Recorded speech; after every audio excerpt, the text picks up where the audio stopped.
Je suis Nathalie Pinault et j'habite à Saint-Sauge depuis 2003. Je suis arrivée dans la Nièvre pour conseiller les agriculteurs en matière d'environnement et j'ai eu envie vraiment moi-même de passer à l'action.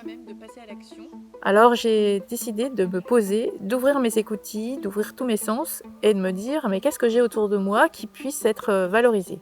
Je me suis rendu compte qu'il y avait des tas de ressources qui étaient complètement ignorées, devenues complètement invisibles, voire même des fardeaux. C'est là que j'ai eu l'idée de créer Frugalen. Frugalen, c'est une auto-entreprise dans laquelle je valorise la laine des moutons et les fruits des jardins.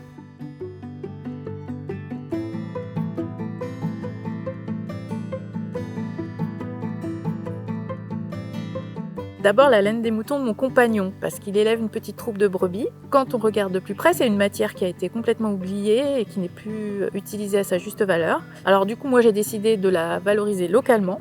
Je l'envoie à laver et filer dans des petites industries de la Haute-Loire, de la Saône-et-Loire et de la Creuse. Et avec le fil à tricoter, ensuite je fais des teintures végétales. Avec la partie qui n'est pas filable, je l'utilise pour faire du rembourrage de matelas, futons, couettes, couvertures piquées, toute la literie qui est ainsi une literie très saine.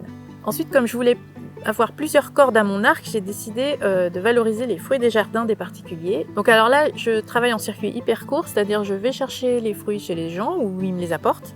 Soit je les transforme moi-même et je les pasteurise directement, soit je passe par un autre producteur de jus de pomme pour me rendre les jus de fruits pasteurisés.